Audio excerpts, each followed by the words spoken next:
ஒட்டுமொத்த உலகையே மகிழ்ச்சியில் ஆழ்த்தக்கூடிய விழா எதுன்னா அது நம்முடைய கிறிஸ்மஸ் விழா மட்டும்தான். அது கிறிஸ்மஸ் அப்படின்னா எனக்கு இன்னும் கூடுதல் மகிழ்ச்சி. உங்களுக்கு தெரியும், நான் படித்தது டான் பாஸ்கோ ஸ்கூலில், அதன் பிறகு மேல் படிப்பு படித்தது லயலா காலேஜில். சென்ற ஆண்டு ஒரு கிறிஸ்மஸ் நிகழ்ச்சியில் கலந்து கொண்டு நானும் பெருமையாக சொல்கிறேன், நானும் ஒரு கிறிஸ்டின் தான் அப்படின்னு நான் பெருமையாக அங்கே சொன்னேன். உடனே உங்களுக்கு தெரியும், பல சங்கிகளுக்கு பயங்கர வைத்தறிச்சல். அது எப்படி சொல்லலாம் அப்படின்னு நான் இன்னைக்கு மீண்டும் உங்க முன்னாடி சொல்றேன். அதை சொல்றதுல நான் ரொம்ப பெருமைப்படுறேன். நானும் ஒரு கிறிஸ்தவன் தான்.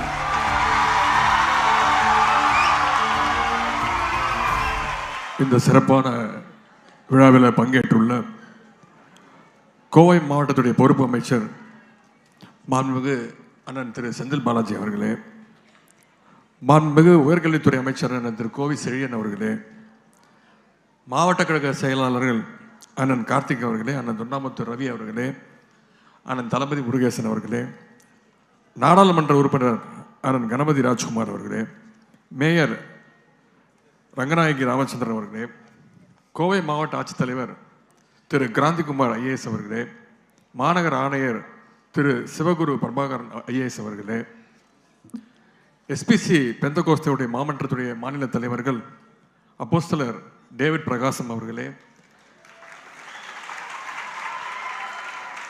சங்கை எடிசன் அவர்களே, பாஸ்டர் வினில் சதீஷ் அவர்களே, சங்கை ஜான்சன் பாண்டியன் அவர்களே, ஆனந்த் அவர்களே, ஜோயல் குலசேகர் அவர்களே, ஞானசேகரன் அவர்களே, வின்சென்ட் லூர்த் அவர்களே, ரெவரன் ஜோ டேவிட் அவர்களே, சூரி ஸ்டீஃபன் அவர்களே, எஸ்பிசி பெந்தகோஸ்தேவுடைய செயற்குழு உறுப்பினர்கள் ரெவரன் ஜான் ஜெயராஜ் அவர்களே, ஃப்ரெட்ரிக் குணசீலன் அவர்களே, ரெக்ஸ் ஏசுராஜ் அவர்களே, ஜோசுவா ஜெகநாதன் அவர்களே, ஜோசப் பீட்டர் கிளமெண்ட் அவர்களே, நத்தானியல் அவர்களே, பால்ராஜ் கிருபாகரன் அவர்களே, யோகன் ராஜா அவர்களே, கழகத்துடைய செயற்குழு உறுப்பினர் அண்ணன் சாமுவேல் செல்லபாண்டியன் அவர்களே, கோவை பெந்தகோஸ்து சபையினுடைய தலைவர்கள் ரெவரன் ஹாரி கோம்ஸ் அவர்களே, ஜவஹர் சாமுவேல் அவர்களே, சாம்சன் எட்வர்ட் அவர்களே, பீட்டர் பிரகாசம் அவர்களே, ஜான்சன் சத்யநாதன் அவர்களே, வசந்த் சத்யநாதன் அவர்களே, பாஸ்டர் ஜெயசீலன் அவர்களே, ராஜாதாஸ் அவர்களே, ஜெயபால் அவர்களே, ஜோசப் மனோஜ் அவர்களே, ஜெயகரன் அவர்களே,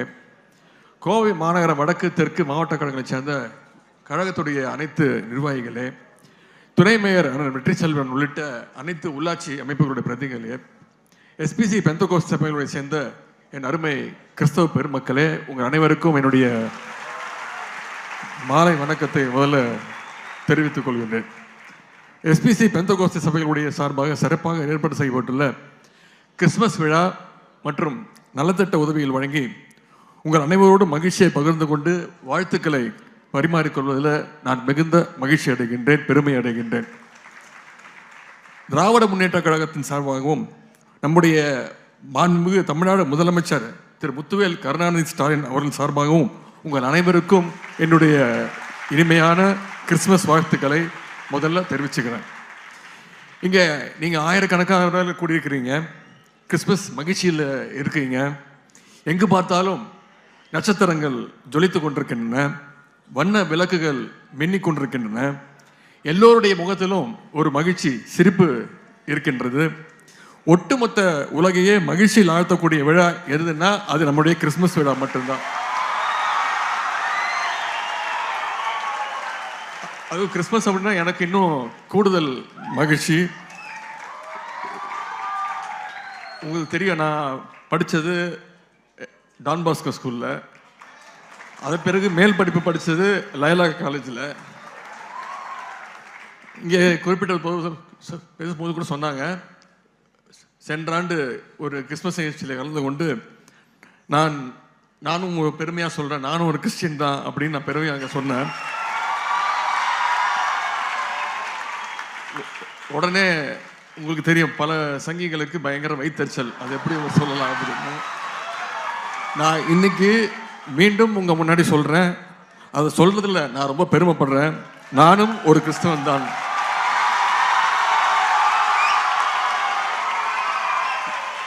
நீங்க என்ன கிறிஸ்டியன் நினைச்சா நான் கிறிஸ்டியன், நீங்க என்ன முஸ்லீம் நினைச்சா நான் முஸ்லீம், நீங்க என்ன இந்து நினைச்சாலும் நான் இந்து தான். ஏன்னா நான் எல்லாருக்குமே பொதுவானவன் தான், எப்பொழுதுமே அப்படிதான் இருப்போம். எல்லா மதங்களுமே அடிப்படையே அன்பு தான். அன்பு தான் முக்கியம். அதுதான் எல்லா மதங்களும் சொல்லிக் கொடுக்குது. எல்லோர் மீதும் அன்பு செலுத்த வேண்டும் என்பதுதான் எல்லா மதங்களும் சொல்லிக் கொடுக்கின்றன. ஆனால் அதே மதத்தை வைத்து அரசியல் ஆதாயம் தேட வேண்டும் விரும்புபவர்கள் தான் மக்கள் மத்தியில் வெறுப்பை ஏற்படுத்துவாங்க, பரப்புவாங்க. வெறுப்பை பரப்பக்கூடியவர்கள் என்றைக்குமே உண்மையை பேச மாட்டாங்க. உண்மைகளை பேசி வெறுப்பை பரப்ப முடியாது. அதனால்தான் அவர்கள் தொடர்ந்து பொய்யையே நம்பி பொய்யை மட்டுமே பரப்பிட்டு இருப்பாங்க. காலையில் எந்திரிச்சு சோஷியல் மீடியாவில் பார்த்தீங்கன்னா ஆரம்பிச்சாங்கன்னா, பொய்யை பரப்ப ஆரம்பிச்சாங்கன்னா, நைட்டு தூங்குற வரைக்கும் அவங்களுக்கு பொய்யை பரப்புறது மட்டும்தான் வேலையாகவே இருப்பாங்க. அதையே ஒரு பெரிய கடமையாக எடுத்து செய்வாங்க.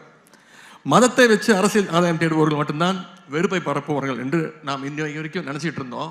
ஆனால் இன்னைக்கு உயர் பொறுப்புள்ள உள்ளவங்க, ஏன் சமீபத்தில் ஒரு நீதிபதி கூட மத வெறுப்பு கருத்துக்களை பொதுவெளியில் பேசியதை நாம் பார்த்தோம். அலகாபாத் உயர்நீதிமன்ற நீதிபதி ஒருவர் சமீபத்தில் ஒரு நிகழ்ச்சியில் பேசும்பொழுது இஸ்லாமியர்களுக்கு எதிரான வெறுப்பு கருத்துக்களை அங்கே பேசுகிறார். இப்படிப்பட்ட ஒரு நீதிபதி அந்த பொறுப்பில் இருக்கணுமா, அந்த பதவியில் இருக்கணுமா அப்படின்னு நாம் குரல் கொடுத்தோம். அப்படிப்பட்ட ஒரு நீதிபதி இருக்கும்போது எப்படி அந்த நீதிமன்றத்தில் நியாயம் கிடைக்கும்? அதனால் அந்த நீதிபதியை பதவியிலிருந்து நீக்கணும்னு பாராளுமன்றத்தில் கடந்த 13ஆம் தேதி மாநிலங்களவையில் எம்பிக்களில் ஒரு தீர்மானம் கொண்டு வராங்க. மிக மூத்த வழக்கறிஞர் திரு கபில் சிபல், காங்கிரஸ் எம்பிக்கள், திராவிட முன்னேற்ற கழகத்துடைய நாடாளுமன்ற உறுப்பினர்கள் அத்தனை பேரும் அந்த தீர்மானத்திற்கு ஆதரவாக கையெழுத்து போட்டோம். ஆனால் அதிமுக உறுப்பினர்கள் அந்த தீர்மானத்திற்கு ஆதரவாக கையெழுத்து போடவே இல்லை. அரசியலமைப்புக்கு எதிரான கருத்துக்கள் பேசியிருக்கிற ஒரு நீதிபதியை பதவியை விட்டு நீக்கும் தீர்மானத்தை கூட ஆதரிக்கும் துணிச்சல் அதிமுகவுக்கு இல்லை. அந்த அளவுக்கு அவங்க பாஜகவுடைய அடிமைகளாகத்தான் இன்றைக்கு வரைக்கும் இருந்துகிட்டு இருக்காங்க. அது மட்டுமல்ல, மாநிலங்களுடைய உரிமைகள்லாம் ஒழிச்சு கட்டணும்னு ஒன்றிய அரசு, பாஜக அரசு கொண்டு வர்ற ஒரே நாடு ஒரே தேர்தல் திட்டத்திற்கும் அதிமுக ஆதரவு கொடுத்துட்டு இருக்கு. வெளி வேஷத்துக்காகத்தான் நாங்கள் பாஜகவோட கூட்டணி இல்லை அப்படின்னு சொல்லிட்டு இருக்காங்க. தவிர உள்ளுக்குள்ள உண்மையாகவே இன்னும் அதிமுக பாஜக கள்ள கூட்டணி தொடர்ந்துக்கிட்டு தான் இருக்கு. அதை நான் உங்களுக்கு சொல்ல வேண்டிய அவசியமே இல்லை. அதுக்கு மேலே இன்னொரு உதாரணம், அதிமுகவோட பொதுக்குழு நடந்தது 2 நாளுக்கு முன்பு. அங்கே நிறைவேற்றப்பட்ட தீர்மானங்கள்லாம் பார்த்தீங்கன்னா ஒரு தீர்மானம் கூட ஒன்றிய பாஜக அரசை பற்றியோ அவங்களை கண்டிச்சோ அவங்களை வலியுறுத்தியோ ஒரு தீர்மானம் கூட போடல. இப்படிப்பட்ட அதிமுகவை கூட இன்னும் ஓரிரு சிறுபான்மை அமைப்புகள் இன்னும் நம்புகிறார்களே என்று நினைக்கும் பொழுதுதான் எனக்கு மிகுந்த கவலையாக இருக்கின்றது. இதையெல்லாம் பார்க்கும்பொழுது நம்முடைய முத்தமிழ் டாக்டர் கலைஞர் அவர்கள் ஒரு கதையை சொல்லியிருக்கிறாங்க. அவருடைய வார்த்தை தான் இது. பழைய இலக்கியத்தில் 2 விதமான நிழல்கள், ஷேடோஸ், நிழல்கள் பற்றி ஒரு பாடல் சொல்லியிருக்கிறார். வடமொழியில் இருக்கக்கூடிய காளிதாசரால் எழுதப்பட்ட சாகுந்தலம், அதில் ஒரு நிழல் பற்றி அவர் சொல்கிறார். ஒரு ஊரில் கடுமையான வறட்சி, ஒரு சொட்டு தண்ணீர் கூட இல்லை, நிலங்கள் எல்லாம் வெடித்து போயிருக்கின்றன. அந்த நிலத்தில் பாம்பு ஒன்று ஊர்ந்து வருகின்றது.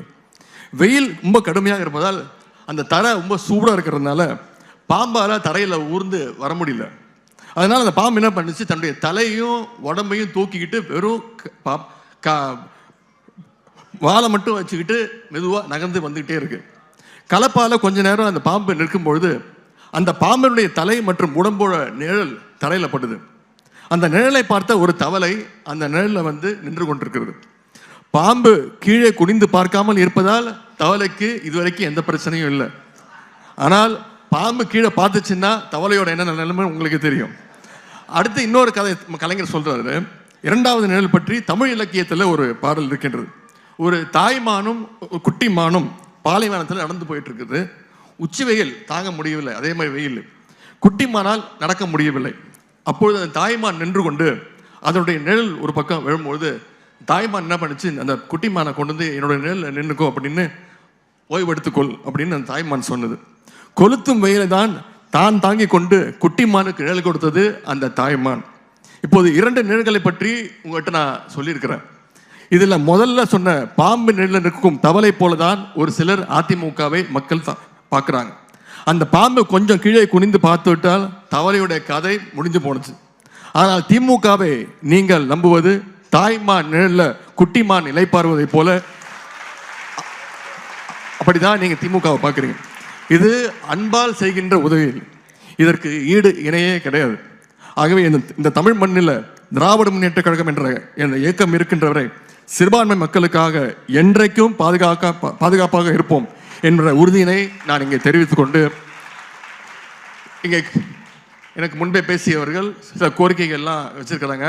நிச்சயமாக அடுத்த வருடம் உங்களுடைய மாநாட்டுக்கு முன்பு அந்த கோரிக்கைகள் எல்லாம் முதலமைச்சர்கிட்ட எடுத்துக்கொண்டு போய் விலக்கி அந்த கோரிக்கைகள்லாம் எதெல்லாம் நிறைவேற்றப்படுமோ கூடிய விரைவில் வெகு விரைவில் அதையெல்லாம் நான் செய்து கொடுப்போம்.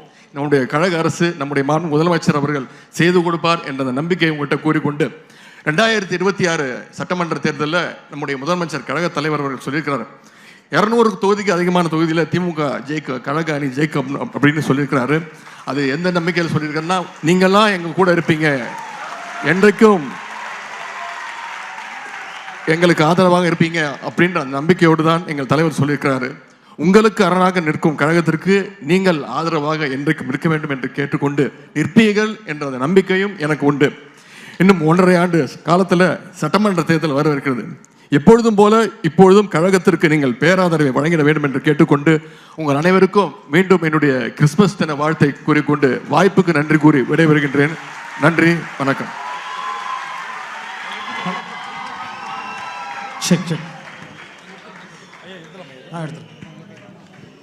இப்பொழுது கிறிஸ்துமஸ் கேக் கட்டிங் இருக்கிறது. தயவு செய்து ஒரு 2 நிமிடம் பொறுமையாக இருங்கள்.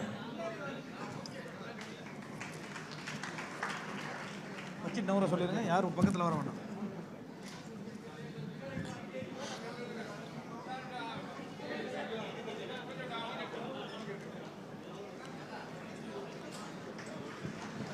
இப்பொழுது மேரி கிறிஸ்மஸ்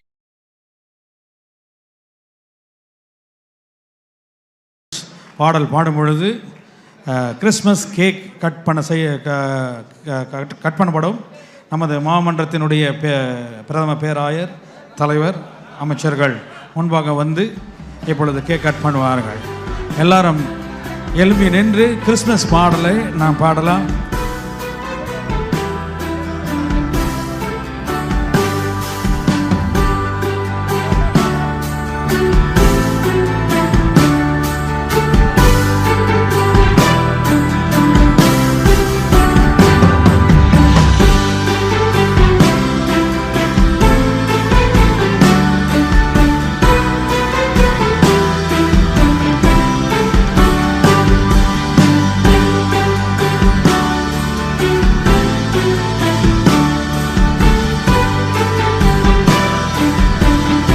நன்றாக கரங்களை தட்டி நாம் முதலமைச்சருக்கு வாழ்த்துதலை தெரிவித்துக் கொள்வோம்.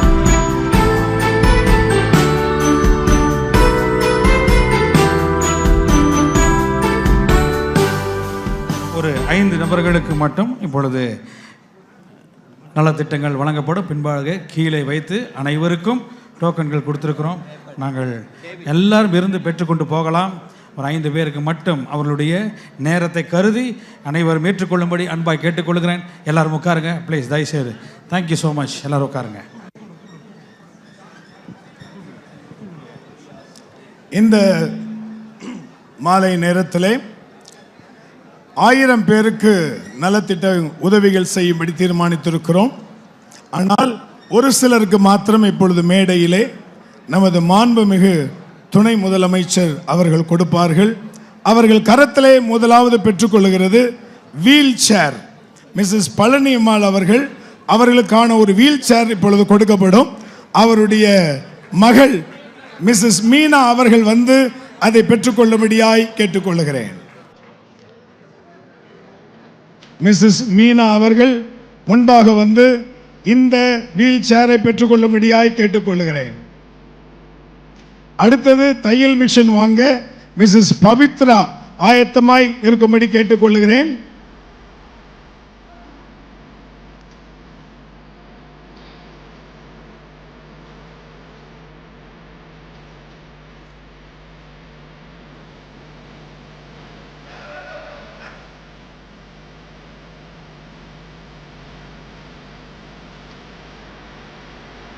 தையல் machine Mrs Pavithra.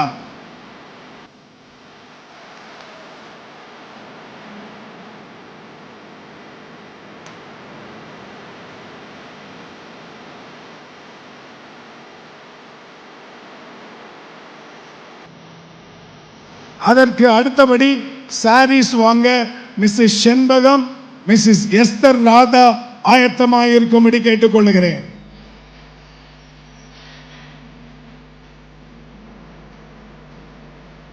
Mrs ஷண்மகம், Mrs Esther Radha வேகமாய் நீங்கள் மேடைக்கு வரும்படி கேட்டுக்கொள்கிறேன். அதுக்கு அடுத்தது பிளாங்கெட்ஸ் வாங்க கண் தெரியாதவர்களுக்கு கொடுக்கிறோம். மிஸ்டர் நடராஜன், மிஸ்ஸஸ் செல்வி ஆயத்தமாக இருக்கும்படி கேட்டுக்கொள்கிறேன்.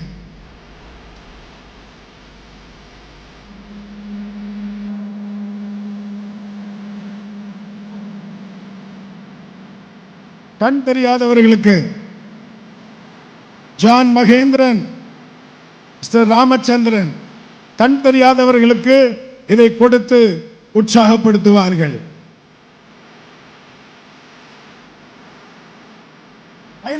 கையில கொடுங்க, அப்படியே அமைச்சர் கையில கொடுங்க.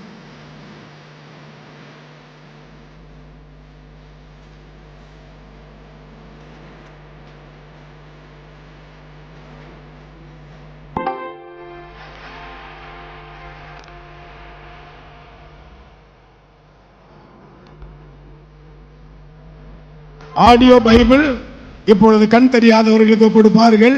மற்றவங்க எல்லாருக்கும் கீழே உங்கள் டோக்கன் படி கொடுக்கப்படும். அத்தனை பேருக்கும் பரிசுகள் இருக்கு, கீழே கொடுக்கப்படும்.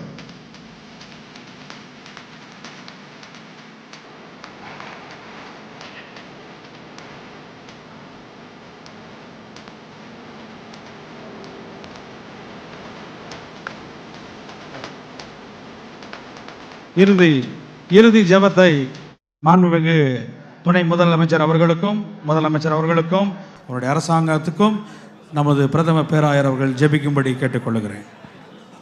நாம் யாவரும் ஒரு நிமிடம் இருக்கிற இடங்களை எழுந்து நிற்போம். மிக முக்கியமான நேரம். நம்முடைய கரங்களை நம்முடைய அருமையான துணை முதல்வர் அவர்களுக்கு நேராக உயர்த்தி, நம்முடைய அமைச்சர் பெருமக்கள் மற்ற மாவட்ட நிர்வாக அதிகாரிகள் யாவருக்கு நேராக உயர்த்தி, ஆண்டவர் நம்முடைய தமிழ்நாட்டு அரசை ஆசீர்வதிக்க, துணை முதல் அமைச்சர்களை ஆசீர்வதிக்க எல்லாரும் ஒரு நிமிடம் ஆண்டவராய் இயேசுவை நோக்கி ஜெபிப்போமா. ஆண்டவராகி இயேசுவே, உம்முடைய பரிசுத்த சமூகத்தில் இந்த நாளில் எங்களை தாழ்த்தி வருகிறோம். யார் ஒருவரையும் உம்மால் உயர்த்த முடியும், ஆசீர்வதிக்க முடியும். ஆளுகையில் அமர வைக்கிற மட்டுமல்ல, ஆளுகையை நிலைத்து நிற்க செய்து அந்த ஆளுகையை மக்களுக்கு ஆசீர்வாதமாக அமைத்து தருகிற ஆண்டவரும் நீர். உம்மிடத்தில் எங்களுடைய அன்பு துணை முதலமைச்சர்களுக்காய் ஜெபிக்கிறோம்.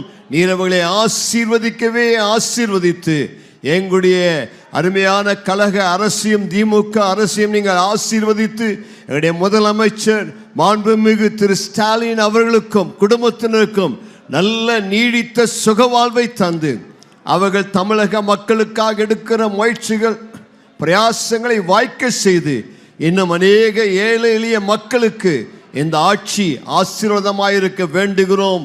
இன்னைக்கு எங்களுடைய தமிழக துணை முதலமைச்சர்கள் மத்தியில் வந்து இந்த விழாவை சிறப்பித்தது எங்களுக்கு எவ்வளவு மகிழ்ச்சி. இயேசுவின் நாமத்தில் நீர் அவளை ஆசீர்வதித்து நன்மைகளை தருவீராக.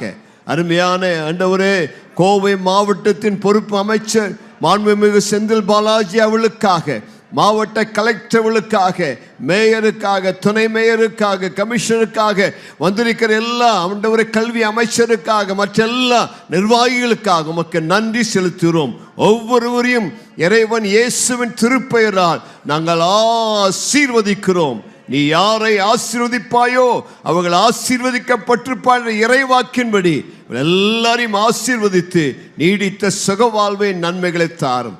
எல்லா கணத்தையும் உமக்கே ஏறெடுத்து இறைவன் இயேசுவின் நாமத்தில் நாங்கள் வேண்டிக் கொள்கிறோம் நல்ல பிதாவே, ஆமென். நல்ல கரங்களை தட்டி ஆண்டவராய் இயேசுவுக்கு நன்றி செலுத்துகிறோம். நம்முடைய தமிழக முதல்வர் அவர்களையும் கூட வந்த எல்லாருக்கும் நம்முடைய அன்பின் வாழ்த்துக்களை தெரிவித்து நன்றி நன்றி என்று சொல்லி வாழ்த்துகிறோம்.